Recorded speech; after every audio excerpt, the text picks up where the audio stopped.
नमस्कार, आप देख रहे हैं न्यूज 18। आपके साथ मैं हूं कंचन डोगरा नेगी। अपना उत्तराखंड में सबसे पहले आपको बताते हैं कि जिस तरह से भारी भरकम भीड़ उमड़ रही है उत्तराखंड की सब्जी मंडियों में, उसको देखते हुए एक बड़ा बदलाव किया गया है। अब सुबह 7 बजे से 10 बजे तक ही खोलने की मंडियों को इजाजत दी गई है। साथ ही आपको बता देते हैं इसमें सिर्फ फल और सब्जी की दुकानें नहीं बल्कि मीट की दुकानें भी शामिल हैं।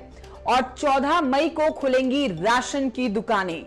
सिर्फ 14 मई को राशन की दुकानें खुलने वाली है। प्रदेश में बेवजह आने जाने पर भी सख्ती रहने वाली है। तो ये कुछ बड़े बदलाव किए गए हैं कोविड के मद्देनजर। जिस तरह से भारी भरकम भीड़ उत्तराखंड की मंडियों में उमड़ रही थी, अब ये एक सख्ती के साथ गाइडलाइन सामने आई है जिसमें सुबह 7 बजे से 10 बजे तक ही फल और सब्जी और मीट की दुकानें खुलने वाली है। 14 मई को खुलेंगी राशन की दुकानें। बेवजह आने जाने पर सख्ती। उत्तराखंड में जिन लोगों को एंट्री करनी है उनको अपनी नेगेटिव रिपोर्ट दिखानी होगी। एक हफ्ते का कोविड कर्फ्यू है जिसमें प्रशासन की भी बड़ी जिम्मेदारी है कि सख्ती से इन तमाम गाइडलाइंस का पालन करवाया जाए।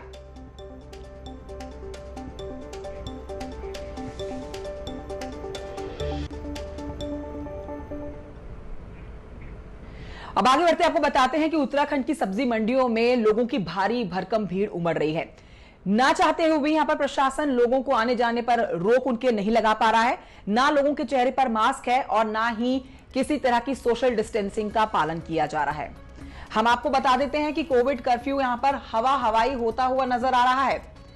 ना पुलिस ना प्रशासन और धड़ल्ले से लोग आ जा रहे हैं। सुबह 7 बजे से 10 बजे तक सब्जी की दुकानों के खुले रहने का समय था और उसके बाद भी सब्जी की दुकानें समय के बाद भी खुली रही। जितना समय तय किया गया था उसके बाहर भी सब्जी की दुकानें खुली रही। खरीदारों की भीड़ यहां पर जुटती रही और फिर चाहे वो धर्मपुर मंडी हो या फिर नेहरू कॉलोनी, तमाम सब्जी मंडियों का यही हाल था। आइए आपको दिखाते हैं नेहरू कॉलोनी की फुटकर सब्जी मंडी से ग्राउंड जीरो के हालात। कोविड कर्फ्यू घोषित किया गया है।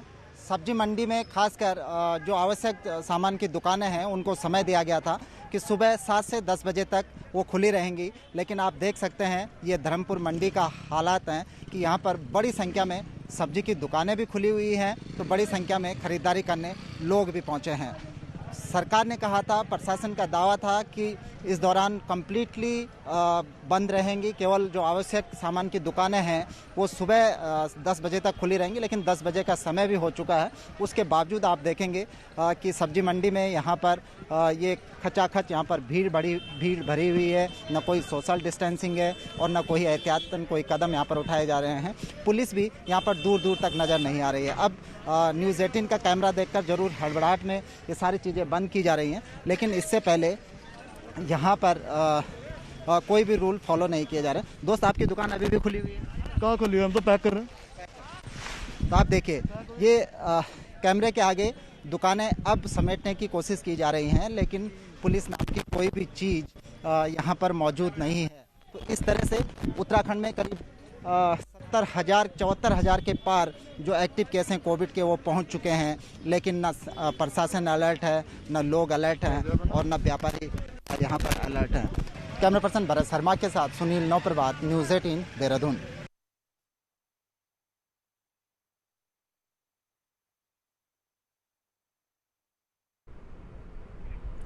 तो आज सुबह 10 बजते ही कंप्लीट कर्फ्यू शुरू हो चुका है। हम आपको तस्वीरें दिखाते हैं, साथ ही बताते हैं कि पुलिस प्रशासन के भी यहां पर दावे हवाई होते हुए साफ देखे जा सकते हैं।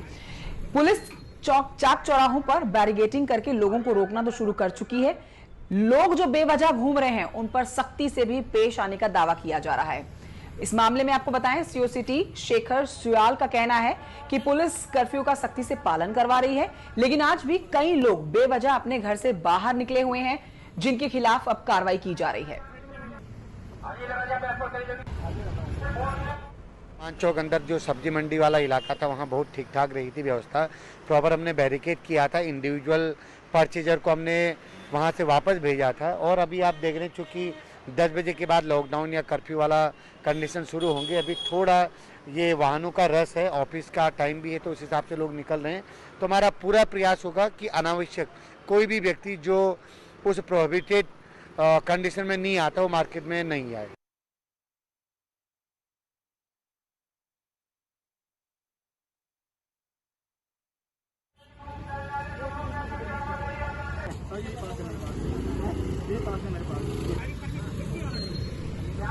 और इस समय देहरादून से एक बड़ी खबर आ रही है। यहां पर बड़ी लापरवाही देखने को मिली है। हम आपको बताते हैं कि इस समय सेलाकुई मेंटल हॉस्पिटल में कोविड पॉजिटिव महिला पेशेंट को आइसोलेट नहीं किया गया है। महिला की जद में आकर 16 लोग पॉजिटिव भी हो गए हैं। हॉस्पिटल स्टाफ संक्रमित हुआ है, तो ये एक बड़ी लापरवाही जिसका खामियाजा भुगता जा रहा है। 16 लोग पॉजिटिव हो गए हैं एक महिला के संक्रमण से, जिसको आइसोलेट नहीं किया गया। अब इस लापरवाही की वजह से देखिए, अस्पताल का जो स्टाफ है, जिसके 16 मेंबर बताए जा रहे हैं, वो पॉजिटिव हुए हैं। सेलाकुई मेंटल हॉस्पिटल की हम आपको दिखाएंगे तस्वीरें, जहां पर एक महिला जो कि कोविड पेशेंट थी, उसको आइसोलेट नहीं किया गया।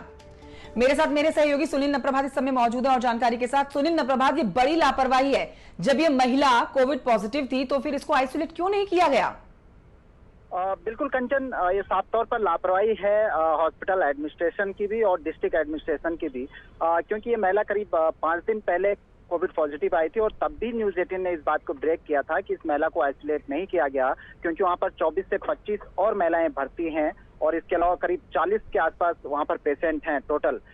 लेकिन इस महिला को आइसोलेट न किए जाने के कारण आज हालत ये हो गई है कि हॉस्पिटल का जो पूरा स्टाफ है उसमें सीएमएस भी शामिल हैं। सीएमएस समेत करीब 16 लोग इसमें संक्रमित हुए हैं। अब सवाल उठता है कि जब पूरा का पूरा स्टाफ आपका संक्रमित हो गया तो जो 40-45 के आसपास वहां पर पेशेंट है उनकी देखरेख कौन करेगा? तो ये अपने आप में बड़ी चूक देखने को मिल रही है कंचन। बिल्कुल, ये बड़ी चूक। अब 16 लोग अस्पताल प्रशासन के जो हैं, अस्पताल स्टाफ के जो हैं, वो कोविड पॉजिटिव हो गए हैं। सुनील नप्रभात, अब इसके ऊपर क्या क्या एक्शन लिया गया है? अब महिला की वजह से 16 लोग हो ही गए हैं कोविड से संक्रमित, तो अब इस महिला को आइसोलेट किया जा रहा है? देखिए कंचन, यहाँ पर एक बड़ी दिक्कत ये भी है कि जब ये महिला कोविड पॉजिटिव आई तो सवाल ये उठा कि इसको आइसोलेट कहाँ किया जाए। इसको अगर समय रहते आइसोलेट किया जाता तो आज ये हालत नहीं बिगड़ते, क्योंकि जो 45 से 45 वहाँ पर जो अन्य जो पेशेंट भर्ती हैं, ये सभी अपने मानसिक स्थिति उनकी ठीक नहीं है। इनको सामान्य जो पेशेंट है जिनको आइसोलेट किया गया है कोविड डेडिकेटेड सेंटरों में, वहाँ पर भी इनको एडमिट नहीं किया जा सकता, वहाँ पर भी भर्ती नहीं किया जा सकता, क्योंकि व्यवस्थाओं के गड़बड़ होने की आशंका है। लेकिन डिस्ट्रिक्ट एडमिनिस्ट्रेशन ने अभी तक ये तय नहीं किया कि यहाँ पर यदि और पेशेंट्स की हालत बिगड़ती है या वो कोविड पॉजिटिव होते हैं तो उनको कहाँ पर आइसोलेट किया जाए। अभी जो जानकारी मेरे पास है उसके अनुसार यहाँ पर अन्य मेडिकल स्टाफ भी नहीं भेजा गया है। अब किन हालातों में इस हॉस्पिटल में बाकी पेशेंट्स का ट्रीटमेंट होगा, ये देखने वाली बात होगी। सुनील नप्रभात, बहुत शुक्रिया आपका जानकारी के लिए। तो एक गलती और इस गलती का खामियाजा भुगत रहा है पूरा अस्पताल स्टाफ। 16 लोग संक्रमित हो गए हैं। अब आगे बढ़ते आपको बताते हैं कि कोविड की दूसरी लहर जो है वो बेहद भयावह है। एक के बाद एक दिन हम देखते हैं कि तेजी से कोरोना संक्रमित लोगों के आंकड़े बढ़ रहे हैं। इस बीच आपको बताएं कि उत्तराखंड में कुछ गाइडलाइन में बदलाव जो किए गए, उसमें राशन और शराब की दुकानें बंद करने के आदेश दिए गए। चंपावत जिले में हम आपको बताएं कि इन दिनों और दिनों की अपेक्षा बाजार में भीड़ कम देखने को मिल रही है। यह सख्ती का नतीजा है। सिर्फ सब्जी और मेडिकल की शॉप ही खुली दिखाई दे रही हैं। लेकिन इन सब के बावजूद ऐसे लोगों की भी अभी कमी नहीं है जो बेवजह घर से निकले हुए हैं। बाजार में निकलने की वजह पूछने पर लोगों ने अपने अपने तरीके से जवाब दिए। मार्केट में है, पर हम तो पूरा उसका पालन कर रहे हैं, कोविड नियमों का पूरा पालन कर रहे हैं। अब ज़रूरी चीज़ें तो सर मार्केट में आना ही पड़ेगा। बस 10 बजे के बाद सीधे घर में हम कैद हो जाएंगे। सर बहुत ही ज़रूरी सब्जी ख़त्म हो गई थी, इसीलिए बाज़ार में आए हैं। तो लगता है कि आप जागरूक हैं? जी बिल्कुल सर, हम सैनिटाइज़र लेके आए हैं, मास्क का हमने यूज़ कर रखा है, सोशल डिस्टेंसिंग हम का ध्यान रख रहे हैं और अति आवश्यक ये सेवा है सब्जी की, इसीलिए हम बाज़ार में आए हैं। कोविड की दूसरी लहर जहां बेहद खतरनाक हो चुकी है, वहीं अब इसका असर भी लोगों को दिखने लगा है। हालांकि सरकार ने सख्ती के बाद चंपावत जिले में जो ये आज सिर्फ बाजार जो है 3 घंटे के लिए खुलेंगी, इसमें कल तक जो आपकी राशन की दुकानें खुल रही थी वो पूरी तरीके से बंद नज़र आई और ये जो सब्जी की दुकानें हैं वो खुली हुई हैं। लेकिन यह है कि लोग फिर भी अगर हम देखें तो बेवजह भी आवाजाही मार्केट में कर रहे हैं। ये तस्वीरें बता रही हैं कि लोगों की लापरवाही है। अगर ज़रूरी सामान के लिए लोग अगर आना चाहते हैं तो ठीक है, उसके बाद भी बाज़ार में घूमते हुए नज़र आ रहे हैं। इसके साथ प्रशासन की भी यहाँ पर सख्ती देखने को मिल रही है। अब देखना ये होगा कि ये जो कोविड की जो दूसरी लहर है, इसको लेकर प्रशासन के साथ साथ जो आम नागरिक है वो कितना सजग रहता है। कमलेश भट्ट, न्यूज़ 18। उत्तराखंड में आज नई गाइडलाइन के हिसाब से बाहर लोगों को निकलते हुए देखा गया। हम आपको कोटद्वार लिए चलते हैं उत्तराखंड के, जहां पर आज भी ऐसे लोगों की कमी नहीं देखी गई जो बेवजह अपने घरों से बाहर बाजार की तरफ निकले हुए हैं। पुलिस प्रशासन और स्थानीय प्रशासन जो है वो ऐसे लोगों के खिलाफ अभियान चला रहा है और सख्ती से पेश आने की बात कर रहा है। कोटद्वार में चेकिंग करते हुए पुलिस ने आज सुबह से ही सख्ती दिखाते हुए कई ऐसे लोगों के चालान काटे हैं जो बेवजह अपने घरों से बाहर निकले हुए थे।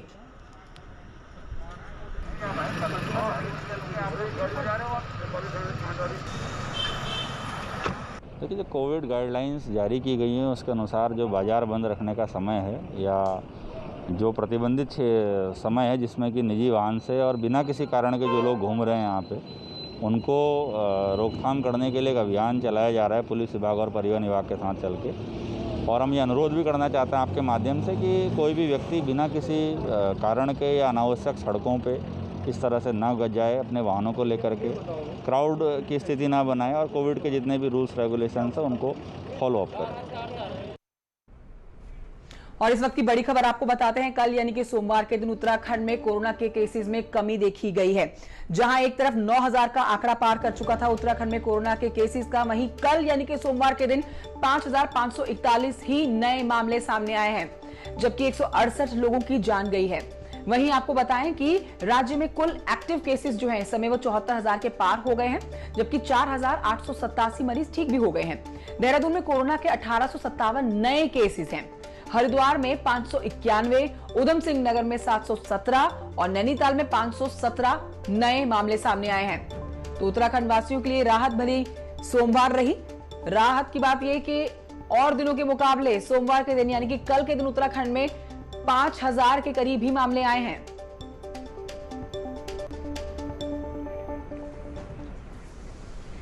इस बीच आपको बताते हैं कि हाईकोर्ट की तरफ से भी संतुष्टि की खबर नहीं आई है। कोरोना के मद्देनजर जो जवाब दिया गया था, कोरोना को लेकर राज्य सरकार के स्वास्थ्य सचिव ने जो दाखिल किया था अपना जवाब, उससे हाईकोर्ट संतुष्ट नजर नहीं आ रहा है। पूरे प्रमाण के साथ जवाब दाखिल करने को कहा गया है। हाईकोर्ट ने गंभीर रुख अपनाते हुए तत्काल टेस्टिंग लैब बढ़ाने के साथ ही पहाड़ में मोबाइल टेस्टिंग लैब सुविधा देने का सरकार को निर्देश दिया।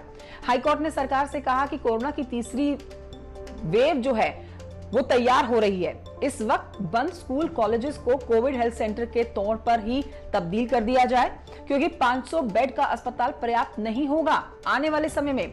छोटे शहरों में भी तीसरी लहर के लिए कोविड हेल्थ सेंटर बनाने के निर्देश दिए गए हैं। कोर्ट ने हल्द्वानी, हरिद्वार, देहरादून में बेड बढ़ाने के आदेश देने के साथ ही हरिद्वार, रुद्रपुर, पौड़ी में सिटी स्कैन की व्यवस्था तत्काल करने का आदेश दे दिया है।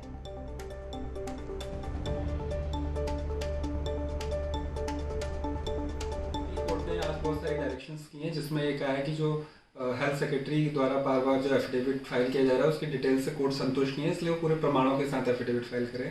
और साथ ही थर्ड वेव की जो आशंका जताई जा रही है उसको लेके अभी से राज्य में तैयारियां की जाएं और पर्वतीय क्षेत्रों में टेस्टिंग बढ़ाई जाए। इन सबको लेके कोर्ट ने आज बहुत सी डायरेक्शंस इशू की। अगली खबर रुद्रप्रयाग से है, जहां पर वैक्सीनेशन को लेकर एक बड़ी लापरवाही सामने आई है। कुल 120 लोगों को बिना रजिस्ट्रेशन के ही वैक्सीनेशन कर दिया गया है। रुद्रप्रयाग में वैक्सीनेशन में यह बड़ी लापरवाही। बड़ी खबर, कुल 120 लोग बताए जा रहे हैं। जखौली के तुनेटी वैक्सीनेशन सेंटर की हम बात कर रहे हैं। 120 लोगों को बिना रजिस्ट्रेशन और स्लॉट बुक किए वैक्सीन उनको लगा दी गई। जिन लोगों का रजिस्ट्रेशन और स्लॉट बुक थे उन्हें वैक्सीनेशन नहीं लगाई गई। स्वास्थ्य विभाग के आंकड़ों में मात्र 90 लोगों को वैक्सीन लगी दिखाई जा रही है। यहाँ पे ऐसी भगदड़ मची है कि जो स्टॉक आया था वो ऑलरेडी खत्म हो चुका है। अब शायद ये लोग कह रहे हैं कि हम व्यवस्था करते हैं आप लोगों के लिए, लेकिन मुझे ये नहीं पता जो 3 से 6 जिनका स्लॉट है वो लोग क्या करेंगे। ये लिख रखा जिन्होंने मुझे रजिस्ट्रेशन नंबर दिया उनका रजिस्ट्रेशन तो पूरे गांव का भी हो सकता है, लेकिन स्लॉट बुक कितनों के थे इसमें से? किसी का नहीं थे। मैंने पूछा 2-4 बच्चों को, उन्होंने ये कहा कि हमारे घर में अब कोरोना के बढ़ते हुए संक्रमण को देखते हुए प्रवासी एक बार फिर से अपने घरों की तरफ यानी कि पहाड़ की तरफ रुख करने लगे हैं। ऐसे में कुछ नए दिशा निर्देश जारी किए गए हैं, जिस पर आपको बताएं कि तमाम बॉर्डर्स एरिया में सैंपलिंग तेज कर दी गई है। चेक पोस्ट पर सैंपलिंग तेज कर दी गई है। लौटते हुए लोगों के ऊपर प्रशासन ने उनके द्वारा एक डेटा भी तैयार करने को कहा है।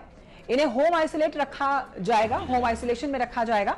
प्रशासन के डेटा के अनुसार अप्रैल में अभी तक टिहरी जिले में करीब 9,546 प्रवासी लौट आए हैं, जिसमें सबसे ज्यादा एंट्री जो ये है वो भद्रकाली चेक पोस्ट की है।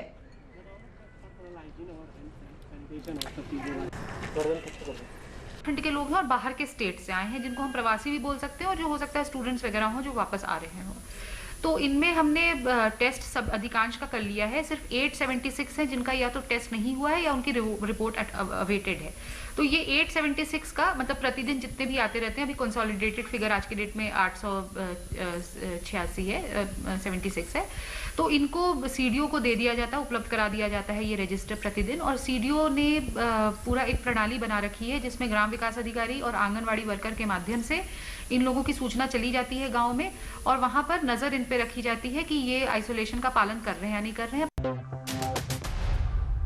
वेलकम बैक, आप देख रहे हैं अपना उत्तराखंड। अब बढ़ते हैं आगे, आपको बताते हैं बदलने वाले मौसम के मिजाज की। पहाड़ में अलर्ट जारी कर दिया गया है। दरअसल देहरादून मौसम विभाग केंद्र ने मानसून सीजन से पहले ही पहाड़ों विशेषकर गढ़वाल मंडल के संवेदनशील जिलों में भारी बारिश का अलर्ट जारी किया है। डीआईजी गढ़वाल मंडल नीरू गर्ग ने एसडीआरएफ टीमों को भी विशेष अलर्ट मोड पर रहने के निर्देश दिए हैं। हमने जितने भी हमारे रिवर साइड थाने हैं, चौकी हैं, उनको अलर्ट पर रहने के लिए निर्देशित किया है, और ताकि समय से जो गांव वाले हैं उनको भी अलर्ट किया जा सके। कहीं पर अगर नदी का जल स्तर बढ़ रहा है तो वहाँ के जितने हमारे निवासी हैं उनको समय पर अलर्ट कर दिया जा रहा है।